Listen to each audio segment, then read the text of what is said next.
옆에 바라보시고 인사하겠습니다. 사랑합니다. 축복합니다. 네, 제가 사는 강단에서는 오후 예배 시간에 갈라디아 말씀을 시작했습니다.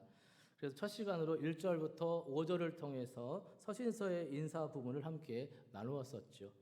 그래서 기록자, 그다음에 수신자에 대한 소개, 그리고 수신자들에 대한 안부 인사를 전하고 유대적 전통에 따라 하나님을 찬양하는 성령으로 이루어져 있음을 함께 살펴보았습니다. 사도 바울은 보편적으로 그의 서신서들을 보면 인사에 이어 하나님께 감사하고요. 또 그 서신을 받는 교회에 대한 감사를 하게 됩니다. 그런데 갈라디아서의 경우만 유독 그런 감사가 없이 바로 질책이 이어집니다. 자, 그것이 바로 6절 말씀입니다. 우리 6절 같이 한번 읽어볼까요? 6절 시작. 그리스도의 은혜로 너희를 부르신 이를 이같이 속히 떠나 다른 복음을 따르는 것을 내가 이상하게 여기노라. 자, 여러분 이 말씀을 우리말 성경으로 읽어드리면 더 이해가 쉬울 것 같습니다. 제가 읽어드릴 테니까 잘 들어보십시오. 그리스도의 은혜로 여러분을 부르신 분을 여러분이 그렇게 쉽게 떠나 다른 복음을 쫓는 것에 대해 나는 놀라지 않을 수 없습니다. 자, 언뜻 보면 점잖게 표현되어 있는 것 같지만 사도 바울은 매우 화가 난 상태에서 갈라디아 교회에 처한 위기 상황을 지적하면서 질책하고 있습니다. 다른 교회도 아니고 그가 복음을 전하여 세운 교회인데 그런 교회가 다른 복음에 속아서 너무 쉽게 따라가고 있으니 어찌 울분이 생기지 않겠습니까? 그럼에도 불구하고 갈라디아 교회를 너무나도 사랑하는 바울은 그들 향한 정말 안타까운 마음을 가지고 사랑하는 마음을 가지고 이 서신서를 쓰고 있는 것입니다. 함께 읽은 본문 6절 보면 사도 바울이 전한 복음이 무엇이냐에 대해서 다시 말해주고 있습니다. 그리스도의 은혜로 너희를 부르신 이를.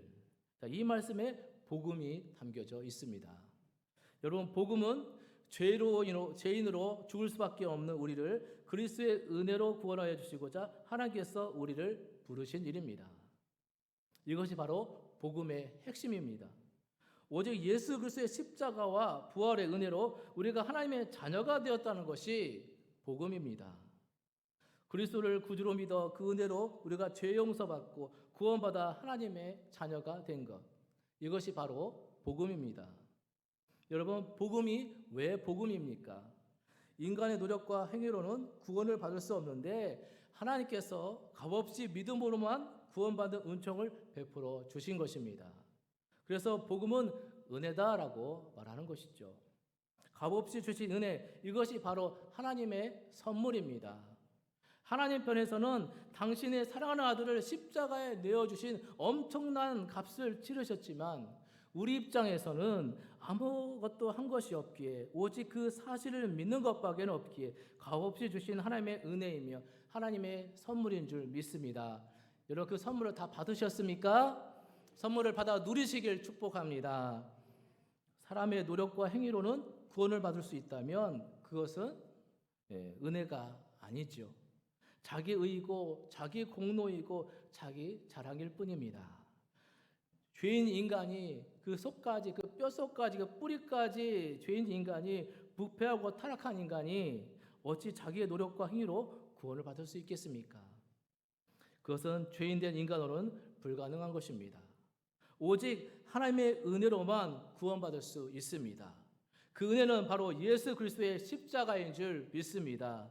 십자가에 달리신 예수 그리스도를 나의 구주로 영접함을 통해서 죄 용서의 구원을 받아 하나님의 자녀가 된다는 사실, 이것이 바로 복음입니다. 자, 그러면서 7절에서 사도 바울은 또 이렇게 얘기하지요. 우리 7절 읽어볼까요? 7절 시작. 다른 복음은 없나니 다만 어떤 사람이 너희를 교란하여 그리스도의 복음을 변하게 하려 함이라.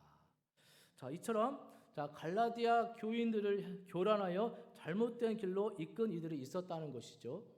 자, 그들이 누구입니까? 그들이 구체적으로 누구인지에 대해서는 사도행전 15장에 나옵니다. 사도행전 15장 1절을 보시면요. 제가 읽어드릴 테니까 여러분 눈으로 보십시오. 어떤 사람들이 유대로부터 내려와서 형제들을 가르치되 너희가 모세의 법대로 할례를 받지 아니하면 능히 구원을 받지 못하리라 하니. 자, 어떤 사람들이 유대로부터 내려왔다고 했죠. 자, 유대로부터 내려온 이들이 누구인지는 5절에 나옵니다. 5절 보십시오. 자, 5절 보시면 바리새파 중에 어떤 믿는 사람들 일어나 말하되 이방인에게 할례를 행하고 모세의 율법을 지키라 명하는 것이 마땅하다 하니라. 자, 그들은 바리새파 중에 믿는 사람이라고 합니다. 그러한 그들이 무엇이라고 가르쳤다고 합니까? 모세의 법대로 할례를 받지 아니하면 능히 구원을 받지 못하리라고 가르쳤던 것입니다. 여러분, 바리새파에 있던 유대인들 중에는 믿는 사람들이 있었는데 바로 이들을 말하는 것이죠. 바리새파 하면 어떤 사람들입니까? 모세의 율법과 장로들의 유전을 목숨처럼 여겼던 사람들입니다. 지금으로 하면 전통파 유대인들이나 유대교 랍비들 중에서 예수님을 메시아로 믿는 이들이 있었다는 것이죠. 이들조차도 예수님을 메시아로 고백하는 것이 복음의 능력인 줄 믿습니다. 그런데 문제는 이들이 예전의 것들을 버리지 못한 것입니다. 이들 중에 일부가 예수님을 믿은 후에도 여전히 할례와 율법을 통해서 구원을 받는다는 주장을 했다는 것이죠. 즉 예수님을 메시아로 믿지만 할례를 받고 율법을 지켜야 구원을 받는다고 주장하는 것입니다. 자, 여러분, 유대인이기에 할례를 받고 율법을 지키는 것은 문제가 되지 않습니다. 사도 바울도 이것을 문제 삼지 않았습니다.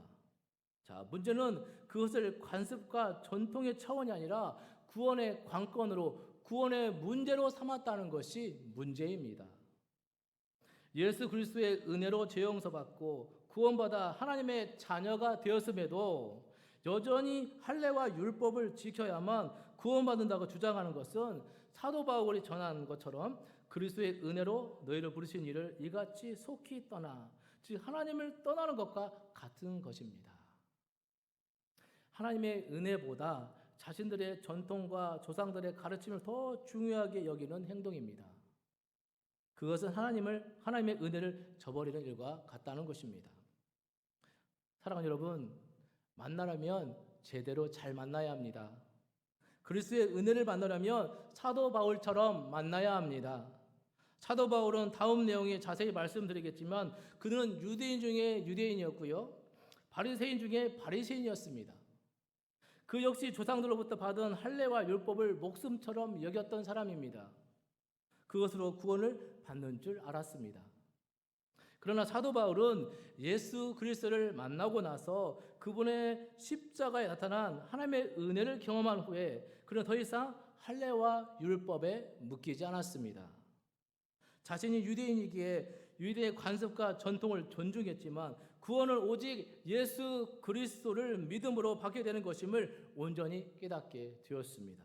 그러기에 그는 이제 예수 그리스도 외에는 모든 것들을 배설물처럼 여길 수 있었고 오직 예수 그리스도를 아는 지식만이 가장 고상한 줄로 여겼던 것입니다. 하나님께서는 예수 그리스도의 은혜로 자신들을 부르셨음에도 이들은 여전히 할례와 율법을 통해 구원을 받는다고 주장했고 이것을 이방인들에게까지 강요를 했던 것입니다. 이방인들도 우리 유대인들처럼 할례를 받고 율법을 지켜야만 완전한 구원을 받는다고 가르쳤던 것입니다. 자, 이들이 갈라디아 지방까지 와서 바울이 세운 교회들에게 들어가 이런 가르침으로 교인들을 현혹하여서 그들이 복음에서 떠나도록 만들었던 것입니다. 사도 바울이 얼마나 안타까웠겠습니까? 자, 이런 가르침은 앞서 말했듯이 그리스도의 은혜로 우리를 자녀로 불러주신 하나님을 저버리는 죄악된 행동이었습니다. 하나님께서 예수 그리스도 통한 은혜 시대를 여셨음에도 여전히 구시대의 할례와 율법으로 구원을 받는다고 주장하는 것은 하나님을 저버리는 죄악이며 하나님을 대적하고 하나님께 대한 거짓말을 하는 것입니다. 여러분, 죄 중에 가장 사악한 죄는 하나님을 대적하고 하나님께 대한 거짓 증거를 하는 것입니다. 이는 성령을 모독하는, 성령을 회방하는 죄에 해당하는 것입니다. 예수 그리스도의 은혜의 복음을 약화시키고 변질시키는 것은 하나님께 대한 거짓이고 하나님을 대적하는 죄입니다. 그러기에 그러한 거짓 복음, 즉 다른 복음을 전하는 자는 저주를 받는다고 바울은 선언합니다. 자, 그 내용이 8절입니다. 우리 8절 같이 한번 읽어볼까요? 8절 시작. 그러나 우리나 혹은 하늘로부터 온 천사라도 우리가 너에게 전한 복음 외에 다른 복음을 전하면 저주를 받을지어다. 자, 여기서 저주라고 번역된 단어는 히브리어 진멸을 번역한 단어입니다. 이 단어는 하나님께서 가나안을 점령할 때 모든 가축과 어린아이와 남녀 모두를 진멸하라고 명하시 바로 그 진멸이라는 단어입니다. 완전하게 멸하라는 명령인 것이죠. 또한 이스라엘 백성 중에 하나님을 거역하는 죄를 범할 경우에도 이 진멸이라는 단어를 사용했습니다. 이 경우에는 선택된 언약 공동체에서 끊어짐을 뜻하는 것입니다. 따라서 사도 바울이 지금 선포한 저주는 바로 이것입니다. 완전히 멸망당하는 저주이고 예수 그리스도와 그의 백성으로부터 끊어지는 저주입니다. 자, 어떤 자들이 이런 저주를 받습니까? 여기 다른 복음을 전하는 자들. 그 안에 누구까지 포함시켰는가? 우리나 혹은 하늘로부터 온 천사라도. 자, 어떤 사람들은요, 천사에게서 직접 계시를 받았다면서 이상한 소리들을 하고 있는 사람들이 있습니다. 직통 계시 등등을 말하는 것이죠. 대개 이단들이 그런 소리를 합니다. 제가 신대원을 다닐 때 비교 종교학을 공부하면서 또 이단들에 대해서 연구할 때가 있었습니다. 그러면서 어떤 교단의 이단 설교를 한번 들어봤습니다. 그러면서 이렇게 설교하는 거예요. 여러분들 저기 창문에 천사들이 보이십니까? 저 천사가 우리에게 말하십니다. 그러니까요, 온 성도들이 할렐루야 그러는 거예요. 천사가 보이셨는데 그 목사에게만 천사가 보이는 모양입니다. 그래서 천사가 보입니다. 천사가 내려서 우리를 축복하십니다. 그러니까 아멘, 아멘 그럽니다. 여러분, 이런 것이 바로 다른 복음이고 이것이 바로 저주를 받게 되는 것입니다. 여러분, 우리는 이단을 조심해야 합니다. 여러분, 그들은 이미 저주를 받은 자들입니다. 우리는 하나님께서 말씀을 주셨습니다. 말씀을 통해 계시해 주셨습니다. 어떤 천사들이 우리에게 말하지 않습니다. 하나님의 말씀이, 강단에서 선포하는 말씀이 우리에게 말씀해 주는 것입니다. 여러분, 결코 미혹되지 마시길 바랍니다. 여기에 사도 바울 자신까지도 포함시켰는데 이는 자기 저주의 선언인 것입니다. 자신이 사도이지만 사도일지라도 예수 그리스도의 은혜 복음 외에 다른 복음을 전하면 진멸되는 저주를 받는다는 것입니다. 얼마나 두려운 말씀입니까? 말씀을 준비하면서 저도 두렵고 떨렸습니다. 우리 성도님들에게 말씀을 잘못 전하면 나 또한 저주를 받는 것이구나. 정말 겸손하게 은혜 가운데 말씀을 준비하겠다라는 마음을 다시 한번 가졌습니다. 여러분, 이 말에서 우리는 사도 바울의 복음을 전하는 마음을 자세히 살펴볼 수가 있습니다. 사도 바울은 평생 이러한 자세를 가지고 복음을 전했고 설교를 했습니다. 오직 예수 그리스도의 은혜 복음만을 전했지 어떤 경우에도 다른 것을 전하지 않았다는 것입니다. 오늘날에도 거짓된 가르침으로 미혹하는 이단들이 아주 많이 있습니다. 말세지말에 때려고 하며 영적으로 어두워질 시대를 우리가 살아가고 있습니다. 이럴 때 우리는 복음과 성경의 올바른 내용을 잘 분별해서 듣는 분별력과 지혜가 있어야 합니다. 여러분, 이러한 분별력이 없으면 구원파나 신천지와 같은 이단에 미혹되기 쉽고 이단까지는 아닐지라도 복음과 성경의 본질과 내용이 변질된 설교의 가르침에 빠져들기 쉽다는 것입니다. 여러분, 이 분별력은 평소에 하나님의 말씀을 충실히 읽고 묵상하고 배우며 그 말씀을 가지고 기도하며 순종하는 영적인 깨달음 가운데 주시는 줄 믿습니다. 이를 위해 우리는 늘 영적으로 성령 충만함으로 영적으로 깨어있으라는 줄 믿으시고 오늘 여러분들이 늘 영적으로 깨어있는 은혜가 있으시기를 주의 이름으로 축원합니다. 여러분, 예수를 믿어도 여전히 할례와 율법을 통해 구원을 받을 수 있다고 주장하는 바리새파 출신 유대주의자들은 이제 사도 바울을 공격하기 시작했습니다. 그래야만 자신들의 가르침을 사람들이 쉽게 받아들일 수 있었기 때문이죠.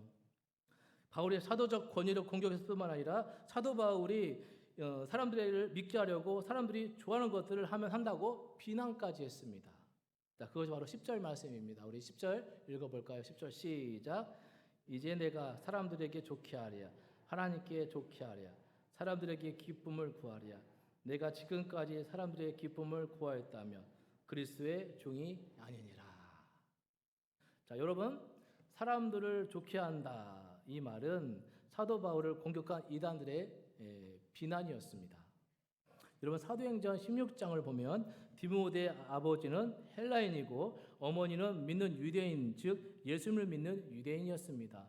그래서 사도행전 16장 3절을 보면 사도 바울이 그를 데리고 떠날 때 그 지역에 있는 유대인으로 말미암아 디모데에게 할례를 행했다는 기록이 있습니다. 디모데의 아버지는 헬라인으로 완전한 유대인이 아니었습니다. 그럼에도 그 지역에 있는 유대인들로 인해 할례를 행했다라는 것입니다. 그런데 그 다음 장에 보시면 우리가 갈라디아서 2장 3절을 보면 헬라인 디도에게는 할례를 베푸는 일을 단호히 거절한 내용이 기록되어 있습니다. 이런 디도에게 할례를 베풀어야 한다고 주장한 바리새파 출신 유대주의자들이 있었는데 그들의 주장과 의도를 잘 알고 있었기에 이를 단호하게 거절했던 것입니다. 자, 이것을 놓고 이들은 사도 바울이 어떤 때는 할례를 주고 또 어떤 때는 할례를 거절한다고 하면서 결국 사람들의 마음을 좋게 해서 제지를 받고 인기를 얻으려고자 합니다라고 그를 비난한 것입니다. 바울이 사람들의 기분을 맞추려고 할례와 율법이 없는 복음을 고안해냈다라고 비난한 것입니다. 자, 이에 대해 사도 바울은 분명하게 말한 것이죠. 이제 내가 사람들에게 좋게 하랴. 하나님께 좋게 하랴. 사람들에게 기쁨을 구하랴. 내가 지금까지 사람들의 기쁨을 구하였다면 그리스도의 종이 아니니라. 여러분, 사도 바울에게는요, 중요한 복음의 원칙이 있었습니다. 그것은 바로 복음과 복음 안에 있는 자유입니다. 예수 그리스도의 은혜의 복음만을 전하는다는 원칙이고 이것이 본질이고 그 외 다른 것들은 크게 얽매이지 않은 자유함이 그에게 있었습니다. 즉 본질이 아닌 비본질에 대해서는 자유함이 있었습니다. 자, 그의 이러한 원칙들을 잘 설명해 주는 것이 고린도전서 9장 23절 말씀입니다. 같이 한번 읽어볼까요? 고린도전서 9장 23절 시작. 내가 복음을 위하여 모든 것을 행함은 복음에 참여하고자 함이라. 아멘. 자, 여기 복음을 위하여라는 말은 한 영혼이라도 더 구원하기 위하여 유대인에게는 유대인으로서 대하고 율법 아래 있는 이 자들에게는 자신은 율법에서 자유함에도 율법 아래 있는 자들처럼 대했다는 것입니다. 그것이 무엇입니까? 유대인들이 많은 지역이기에 자, 그들로 인해 디모데에게는 할례를 베풀었습니다. 왜요? 그래야 유대인들을 하나라도 더 구원할 수 있었기 때문입니다. 자, 율법이 없는 이방인들에게는 자신은 율법을 받은 유대인임에도 율법이 없는 이방인처럼 그들을 대했다는 것입니다. 왜요? 한 명이라도 더 구원하기 위해서. 이것이 하나님께서 기뻐하신 뜻이라는 사실을 바울은 알고 있었던 것입니다. 사랑하는 여러분, 복음을 위해서, 영혼 구원을 위해서, 하나님을 기쁘시게 하기 위해서 이것이 사도 바울의 복음의 원칙이었습니다. 본질을 붙잡는 원칙이었습니다. 유대인들의 할례나 율법은 본질이 아닙니다. 그것은 종교적인 관습이고 생활 패턴에 불과합니다. 바울 역시 유대인이었기에 그것을 그대로 인정했습니다. 이것을 문제 삼지 않았습니다. 그러나 그것을 구원의 문제로 삼을 때는 달랐다는 것이죠. 이방인들도 할례와 율법을 지켜야만 구원을 받는다며 비본질을 마치 본질인 것처럼 주장할 때는 달랐습니다. 단호하게 거절했습니다. 이것이 사도 바울의 원칙이었습니다. 오늘 우리도 신앙생활하면서 본질과 비본질을 잘 분별할 수 있어야겠습니다. 많은 부분 우리는 본질과 비본질을 혼돈합니다. 본질이 아닌 것을 가지고 본질처럼 여기기도 합니다. 여러분, 우리 교회 안에서 젊은 청소년들의 모습을 보고 문제를 삼는 어른들이 있을 수 있습니다. 머리는 노랗게, 빨갛게, 파랗게 염색하고 옷도 마음에 안 들게 입고 샌들을 신고 교회 오는 것이 못마땅할 수도 있습니다. 그러나 이것은 결코 본질이 아닌 것입니다. 머리를 노랗게 염색하든 옷을 어떻게 입든 본질이 아닙니다. 어른들 눈에는 조금 못마땅한 게 보일지라도 그것이 본질이 아닌 것이죠. 그럼 너그러이 이해해 줘야 하지 않겠습니까? 여러분, 중요한 것은 복음입니다. 복음이 본질이고 영혼 구원이 본질입니다. 하나님을 기쁘시게 하는 뜻이 바로 본질입니다. 오늘 우리는 이 본질을 붙잡아야 하는 줄 믿습니다. 이 본질을 붙잡으면 다른 것에는 이제 여유가 생기는 것이죠.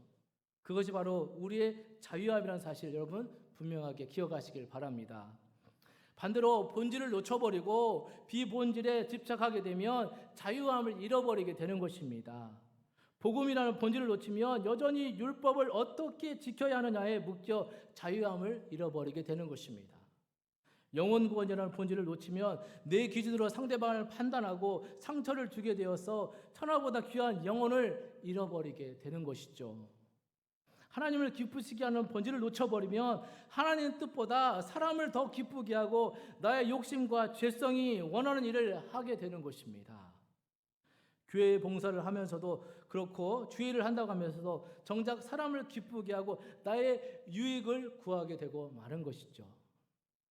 오늘 이 자리에 나오신 여러분 모두는 복음의 본질을 붙잡으시길 축복합니다. 본질이 아닌 것에 집착하지 말고 오로지 본질만을 붙잡으시길 바랍니다. 여러분, 오직 복음을 위하여, 오직 영혼 구원을 위하여, 오직 하나님을 기쁘시게 하기 위하여, 이 사도 바울의 원칙, 이것이 우리가 붙잡아야 할 본질이며 그런 사람이 바로 그리스도의 종이다라고 사도 바울이 우리에게 선언해 주는 것입니다. 오늘 이 자리에 계신 여러분 모두는 예수 그리스도의 복음과 영혼 구원과 하나님을 기쁘시게 하는 본질을 바로 붙잡고 더욱더 복음 위에 굳게 서시는 그리스도의 온전한 종들이 다 되시기를 주의 이름으로 축원합니다. 기도하시겠습니다.